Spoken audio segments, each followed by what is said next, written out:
नमस्कार मेरे प्रिय विद्यार्थियों, आप सभी का WOP के इस चैनल डॉक्टर विनी शर्मा में आपका हार्दिक स्वागत और अभिनंदन है। मैं डॉक्टर विनी शर्मा आपके सामने शास्त्री द्वितीय वर्ष की पुस्तक भारतीय राजनीति का तुलनात्मक परिप्रेक्ष्य लेकर उपस्थित हुई हूँ, जिसमें अध्याय 5 आज हम शुरू कर रहे हैं, जिसका नाम है संस्थागत कार्य और संसद की भूमिका और कार्य।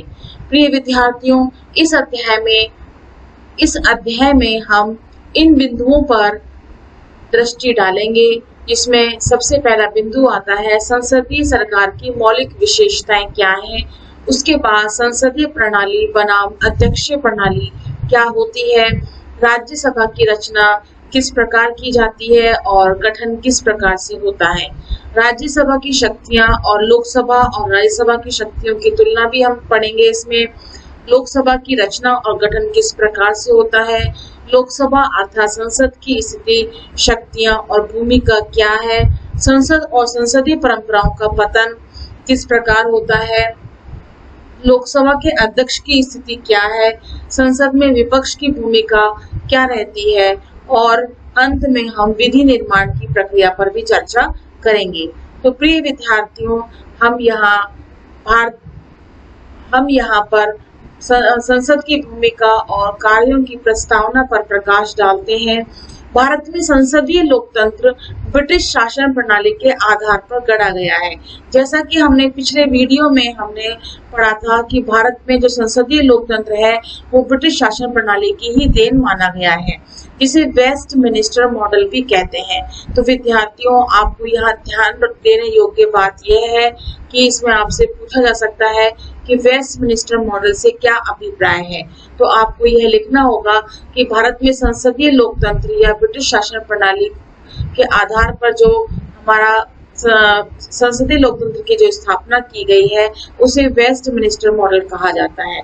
हालांकि भारतीय संसद की स्थिति कई बातों में ब्रिटिश संसद से भिन्न है, पर ब्रिटेन की ही भांति भारत में भी मंत्री परिषद संसद के प्रति उत्तरदायी होती है। पूरा मंत्री परिषद संसद के प्रति उत्तरदायी होता है, जवाबदेह होता है। भारत में संसदीय संस्थाओं का विकास अंग्रेजों के शासनकाल में ही हो गया था।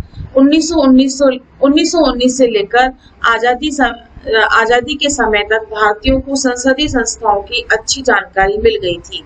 नेहरू स्वयं संसदीय लोकतंत्र के प्रधान शिल्पी अर्थात निर्माणकर्ता थे। उन्होंने स्पष्ट रूप से ये कहा था कि हमने इस प्रणाली को जानबूझकर इसलिए चुना है क्योंकि वह हमारी परंपरा के अनुकूल है, अर्थात इस संसदीय संस्थाओं और संसदीय शासन प्रणाली में हम पूरी तरह से रच बस चुके हैं, ऐसा उनका मानना था। के.एम. मुंशी ने संसदीय प्रणाली का जोरदार समर्थन करते हुए यह कहा कि संसदीय प्रणाली को चलाने का इतना लंबा अनुभव अर्जित करने के बाद हम अपनी परंपराओं को क्यों छोड़ें और शासन के क्षेत्र में कोई नया प्रयोग क्यों करें। भारतीय संसद 2 सदनों से मिलकर बनती है, जिसमें एक को राज्यसभा और दूसरे को लोकसभा कहा जाता है। राष्ट्रपति भी संसद का एक अभिन्न अंग है और वह संसद का अधिवेशन बुलाता है, लोकसभा को भंग कर सकता है और संसद द्वारा पारित प्रत्येक विधेयक उसकी स्वीकृति से ही कानून का रूप ग्रहण करते हैं। तो प्रिय विद्यार्थियों, आप सभी को यह ध्यान देने योग्य बात यह है कि आपसे पूछा जाता है, विभिन्न प्रतियोगी परीक्षाओं में भी आपसे यह पूछा जाता है कि संसद किसे कहते हैं। उसमें हम सीधे सीधे उत्तर लिख देते हैं, लोकसभा और राज्यसभा। तो प्रिय विद्यार्थियों, लोकसभा और राज्यसभा से हमारा उत्तर कंप्लीट नहीं होता है। इसमें हमें राष्ट्रपति, लोकसभा और राज्यसभा, हमें तीनों को ही शामिल करना होगा। ये तीनों ही संसद के अभिन्न अंग हैं। इसी के आधार पर ही संसद का निर्माण होता है, संसद बनती है और यह उत्तर तभी हमारा सही कहलाएगा। उसके बाद बात आती है संसदीय सरकार की मौलिक विशेषताएं। संसदीय सरकार की क्या मौलिक विशेषताएं हैं? संसदीय लोकतंत्र को संसदीय शासन प्रणाली, पार्लियामेंट्री सिस्टम ऑफ गवर्नमेंट अथवा कैबिनेट शासन भी कहा जाता है, कैबिनेट गवर्नमेंट भी कहा जाता है। भारत की शासकीय ढांचे की निम्नलिखित विशेषताएं बताई गई हैं, जो कुछ हद तक इंग्लैंड की देन ही मानी गई हैं। औपचारिक रूप से कार्यपालिका का अध्यक्ष राष्ट्रपति होता है।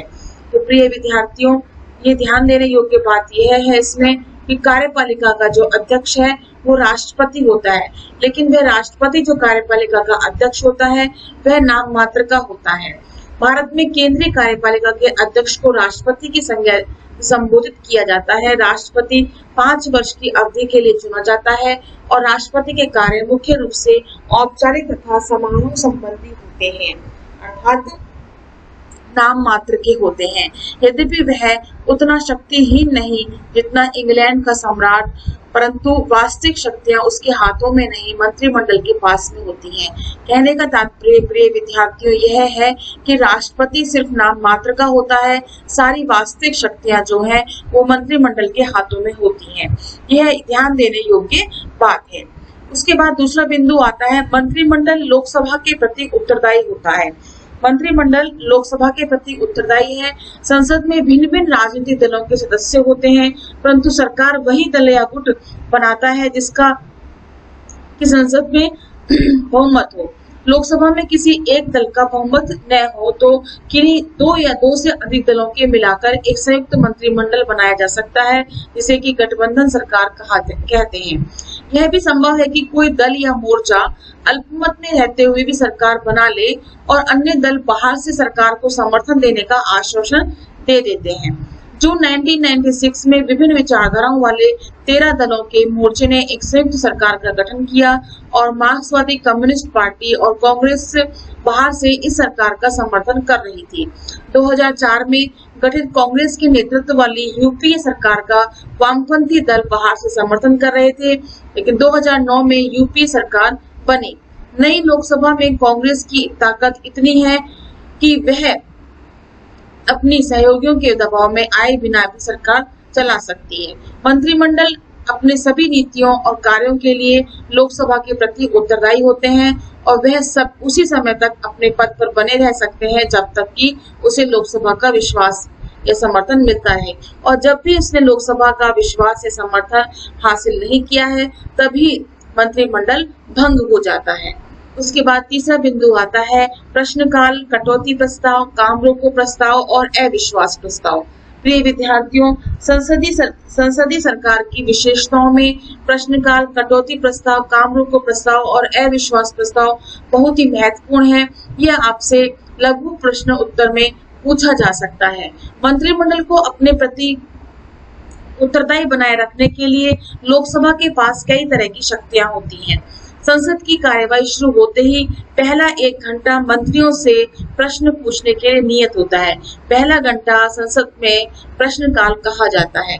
प्रश्नों के माध्यम से संसद सदस्य मंत्रियों से न केवल उनके विभागों के विषय में जानकारी हासिल करते हैं, अपितु उनके कार्यों की आलोचना भी करते हैं। कभी कभी एक छोटा सा प्रश्न ही सारे मंत्रिमंडल को हिला देता है। किसी भी विभाग के लिए धन व अनुदान की स्वीकृति के समय विभाग की मांग कटौती का प्रस्ताव रख देता है। कहने का तात्पर्य यह है, जब धन या अनुदान की जब स्वीकृति होती है तब यदि कटौती का प्रस्ताव अगर आ जाता है तो उसे कटौती प्रस्ताव कहा जाता है। ऐसे किसी भी प्रस्ताव के मंजूर हो जाने के बाद सदन का मंत्रिमंडल से विश्वास उठ जाता है और मंत्रिमंडल पूर्णतः भंग हो जाता है। आमतौर पर किसी बैठक में ऐसा कोई कार्य नहीं किया जा सकेगा जो उस दिन की कार्य सूची में शामिल न हो।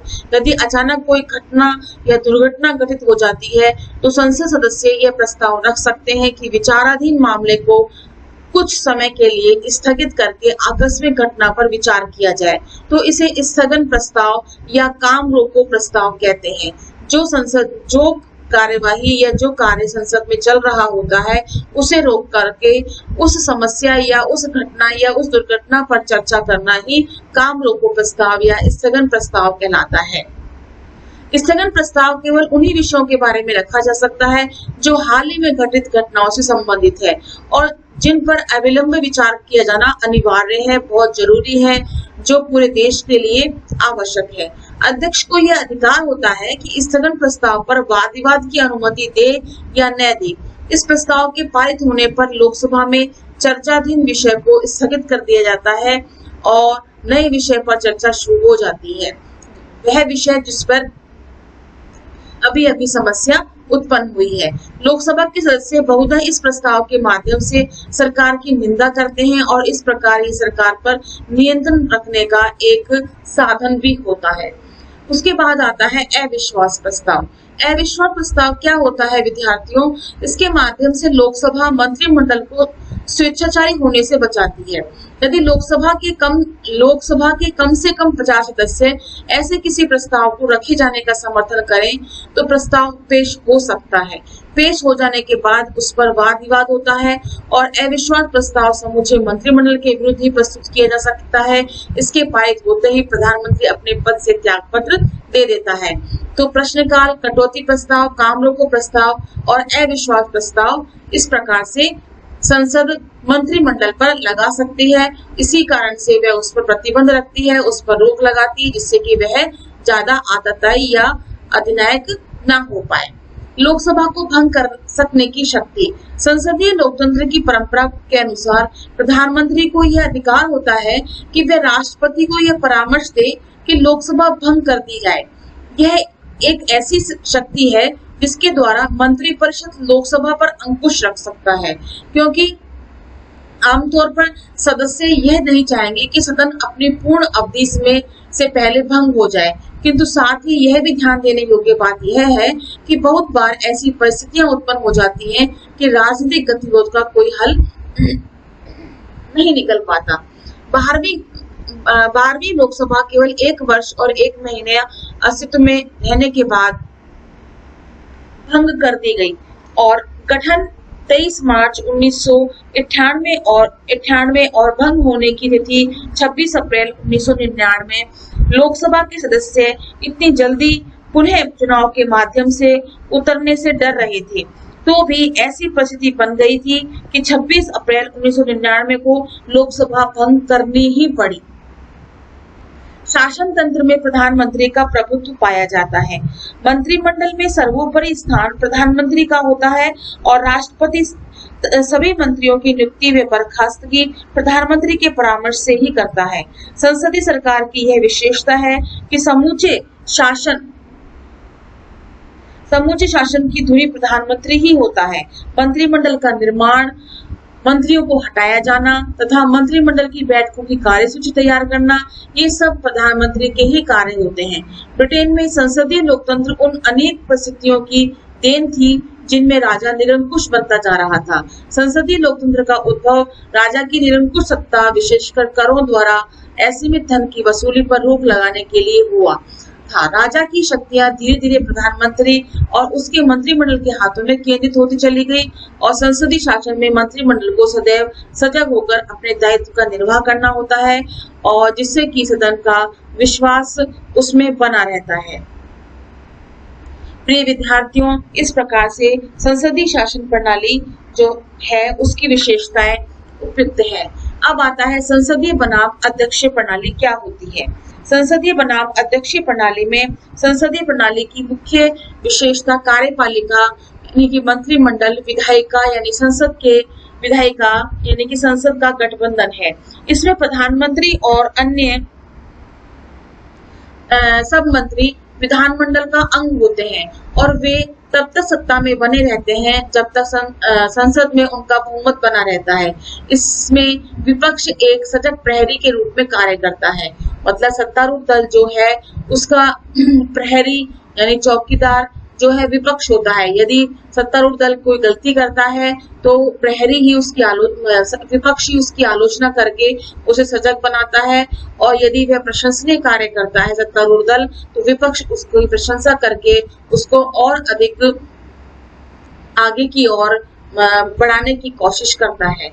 वह न केवल सरकार को जागरूक व सक्षम बनाता है बल्कि अवसर आने पर शासन की बागडोर संभालने को भी तैयार रहता है। अध्यक्षीय प्रणाली में राष्ट्रपति शासन का वास्तविक अध्यक्ष होता है और उसके सचिव मंत्री संसद की बैठक में भाग नहीं ले सकते और न ही वे संसद के प्रति उत्तरदायी होते हैं। तो प्रिय विद्यार्थियों, अध्यक्षीय प्रणाली में बिल्कुल विपरीत होता है। इसमें राष्ट्रपति जो है वो वास्तविक होता है और उसके सचिव जो है, मंत्री जो है, संसद की बैठकों में भाग नहीं ले सकते और न ही वे संसद के प्रति उत्तरदायी होते हैं। विधानमंडल और कार्यपालिका दोनों का अपना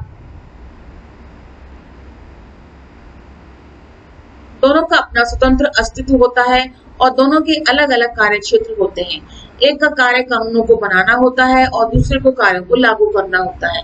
मंत्रीगण सीधे राष्ट्रपति के प्रति उत्तरदायी होते हैं और विधानमंडल मंत्रियों के कार्यों की चाहे जितनी भी निंदा करें, वे तब तक अपने पद पर बने रहते हैं जब तक कि राष्ट्रपति उनके कार्यों से संतुष्ट होता है। इस प्रकार अध्यक्षीय प्रणाली में कार्यपालिका, राष्ट्रपति व उसकी मंत्रिपरिषद ज्यादा स्थिर है।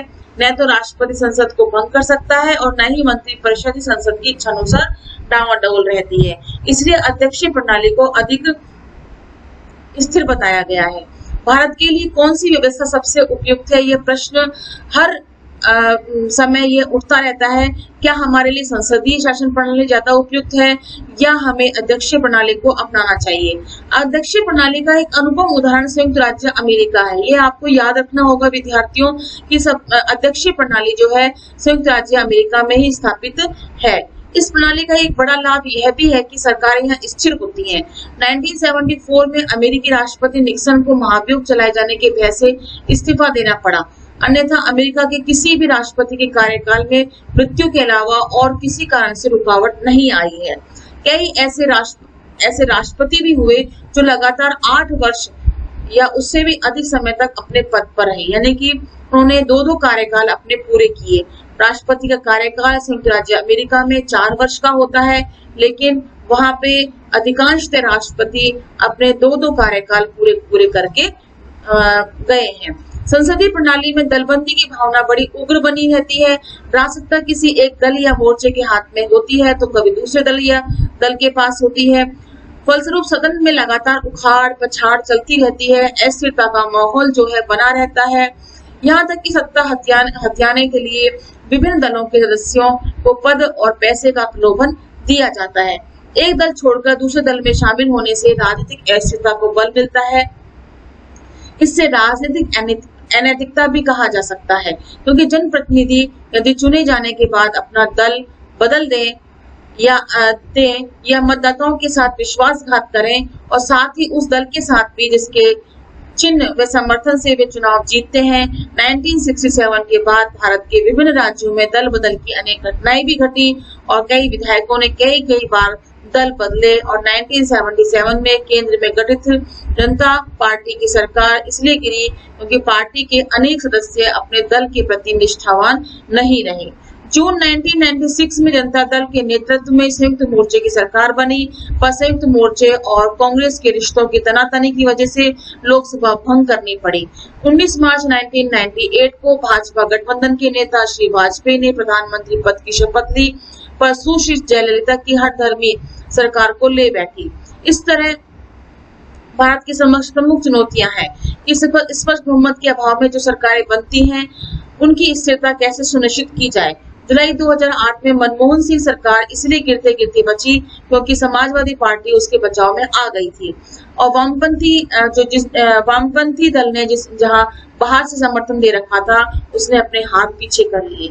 इसलिए प्राय अध्यक्षीय शासन प्रणाली को अपनाने की चर्चा की जाती रही है, परंतु इस संबंध में कोई निर्णय लेने से पहले हमें 3 बातों को अवश्य जान लेना होगा। संसदीय लोकतंत्र के स्थान पर राष्ट्रपति प्रणाली अपनाने के लिए संविधान को पुनः लिखे जाने की आवश्यकता होगी। ऐसे समय में जातिवाद, धर्मांधता और क्षेत्रीय शक्तियों ने उग्र रूप धारण कर लिया हो, नई संविधान सभा की रचना का प्रयास करना भारी अव्यवस्था और विवाद को आमंत्रित करेगा। दूसरा, निकट भविष्य में राजनीतिक दलों के ध्रुवीकरण की भी संभावना से इनकार नहीं किया जा सकता। जिन दलों की नीतियों और कार्यक्रमों में कोई खास अंतर नहीं है, वे मोटे तौर पर एक मंच पर आ सकते हैं। इससे स्पष्ट विचारधारा पर आधारित 2-3 बड़े दलों के विकास का रास्ता आसान हो जाएगा। 2009 का जनादेश यह बताता है कि मतदाता अब देश में केंद्रीय स्तर पर एक ही पार्टी का शासन देखना चाहते हैं। तीसरा, एक संभावना यह भी बन जाती है कि हमारे राजनेता मिलीजुली सरकार बनाने और उन्हें सक्षम ढंग से चलाने का कौशल अर्जित कर लें। 1999 में गठित वाजपेयी सरकार अपना कार्यकाल बखूबी पूरा कर सकी, परंतु मनमोहन सिंह सरकार की पहली पारी बहुत सुखद नहीं रही और वामपंथी पार्टियां और क्षेत्रीय दल केंद्र सरकार को ब्लैकमेल करने की हैसियत में आ गए थे। अब बात आती है अविश्वास प्रस्ताव लाने का मामला। संविधान में पहला संशोधन 1950 में हुआ था। पिछले लगभग 60 वर्षों में संविधान में 93 संविधान संशोधन हो चुके हैं। जब कभी कोई आवश्यकता महसूस की गई तब तदर्थ संशोधन कर लिया गया, लेकिन अब हम ये देखें, अब 100 से भी अधिक संविधान में संशोधन वर्तमान समय में हो चुके हैं। तो प्रिय विद्यार्थियों, सरकार के विरुद्ध अविश्वास प्रस्ताव लाने के मामले बदलाव की आवश्यकता है और प्रसिद्ध विधिवेत्ता V.M. तारकुंडे ने कहा है कि जिस सरकार या प्रधानमंत्री के खिलाफ अविश्वास प्रस्ताव लाया जा रहा हो, उसके विकल्प के रूप में व्यवस्था पहले होनी चाहिए और विकल्प मौजूद होने पर ही अविश्वास प्रस्ताव लाया जाना चाहिए, जैसा कि जर्मनी में होता है। तभी हम अस्थिरता से राजनीतिक अस्थिरता से हम निजात पा सकते हैं। धन्यवाद। अब हम आगे वाले वीडियो में हम राज्यसभा की रचना और गठन के बारे में विस्तृत रूप से जानकारी हासिल